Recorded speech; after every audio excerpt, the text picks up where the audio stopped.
బుల్లితెర ప్రేక్షకులు ఈ ఏడాది సెప్టెంబర్ నెలలో ప్రారంభం అవ్వబోతోన్న బిగ్ బాస్ 9 కోసం ఎంత ఆసక్తిగా ఎదురుచూస్తున్నారో ప్రత్యేకించి చెప్పనవసరం లేదు. గత సీజన్ యావరేజ్ అనే రేంజ్లో సాగింది.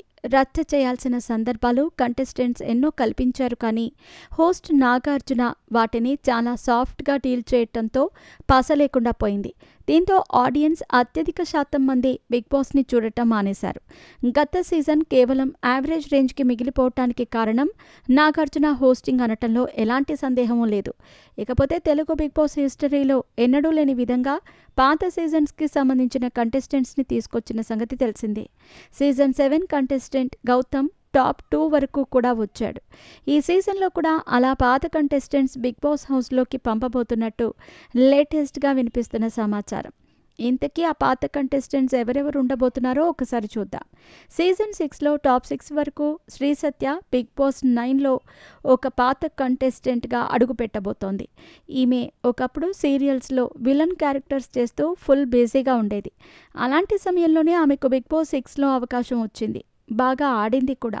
బయటకు వెళ్ళిన తర్వాత ఈమె అందానికి ఖచ్చితంగా సినిమాల్లో అవకాశాలు వస్తాయని అనుకున్నారు, కానీ కేవలం ఆమె ఎంటర్టైన్మెంట్ షోస్కి మాత్రమే పరిమితమైంది. అటు సినిమాలు లేవు, ఇటు సీరియల్స్ కూడా లేవు. ఇక ఈ సీజన్లోకి అడుగు పెట్టబోతున్న మరో పాత కంటెస్టెంట్ తేజస్విని ముదివాడ. ఈమె ఎవరో తెలియని వాళ్ళు ఉండరు. ఎన్నో సూపర్ హిట్ సినిమాల్లో క్యారెక్టర్ ఆర్టిస్ట్గా చేసింది. బిగ్ బాస్ 2లో ఒక కంటెస్టెంట్గా అడుగుపెట్టింది. ఇప్పుడు మళ్ళీ ఈ సరికొత్త సీజన్లో సందడి చేయబోతోంది. అదేవిధంగా సీజన్ 7కి చెందిన ప్రియాంక జైన్ కూడా ఈ సరికొత్త సీజన్లోకి రాబోతున్నట్టు సమాచారం. 7వ సీజన్లో ఈమె టాప్ 5 కంటెస్టెంట్గా నిలిచింది. బిగ్ బాస్ షో నుంచి బయటకు వచ్చిన తర్వాత పలు ఎంటర్టైన్మెంట్ షోస్, అదేవిధంగా తన యూట్యూబ్ ఛానల్కి మాత్రమే పరిమితమైంది. ఇదంతా పక్కన పెడితే సీజన్ 5 టైటిల్ విన్నర్గా నిలిచిన సన్నీ, అదే సీజన్లో టాప్ 5 కంటెస్టెంట్స్లో ఒకరిగా నిలిచిన మానస్ వంటి వారు కూడా ఈ సరికొత్త సీజన్లో భాగం కాబోతున్నారు.